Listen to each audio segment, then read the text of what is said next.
আয়াত ৮১ قل إن كان للرحمن ولد فأنا أول العابدين অনুবাদ বলুন দয়াময় আল্লাহর কোনো সন্তান থাকলে আমি হতাম তার ইবাদতে ঘৃণাকারীদের অগ্রণী তাফসির ১ নং ফুটনোটের বিবরণ ওপরে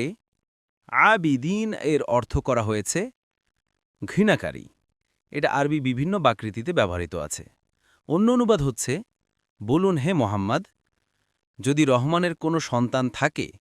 যেটা তোমাদের কথায় তোমরা দাবি করছ তবে তোমাদেরকে মিথ্যাবাদী সাব্যস্ত করণে ও তোমাদের দাবি অস্বীকার করণে আমি প্রথম আল্লাহর উপর মমিন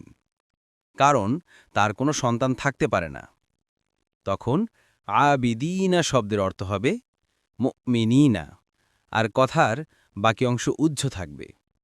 তাছাড়া আরেক অনুবাদ হচ্ছে ইবাদতকারী অর্থাৎ যদি ধরে নেওয়া হয় তার সন্তান আছে তারপরও আমি আল্লাহরই ইবাদত করব কারণ আমি তার বান্দা আর বান্দা স্রষ্টার নির্দেশের বাইরে যেতে পারে না ইবনে কাসির কিন্তু এর অর্থ এই নয় যে আল্লাহর সন্তান হওয়া কোনো পর্যায়ে সম্ভব বরং উদ্দেশ্য কথা ব্যক্ত করা যে আমি কোনো শত্রুতা ও হঠকারিতাবশত তোমাদের বিশ্বাস অস্বীকার করছি না বরং প্রমাণাদির আলোকেই করছি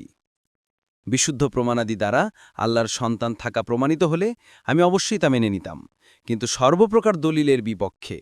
কাজেই মেনে নেয়ার প্রশ্নই ওঠে না এ থেকে জানা গেল যে মিথ্যাপন্থীদের সাথে বিতর্কের সময় নিজের সত্যপ্রিয়তা ফুটানোর উদ্দেশ্যে কথা বলা জায়েজ ও সমীচীন যে তোমার দাবি সত্য প্রমাণিত হলে আমি মেনে নিতাম কেননা মাঝে মাঝে এ ধরনের কথায় প্রতিপক্ষের মনে নম্রতা সৃষ্টি হয় যা তাকে সত্য গ্রহণে উৎসাহিত করে দেখুন তবারি কুরতুবি ইবনে কাসির আদওয়াউ বায়ান পরবর্তী তাফসিরে যেতে ভিডিওটি শেষ হওয়ার পূর্বেই এই বক্সে ক্লিক করুন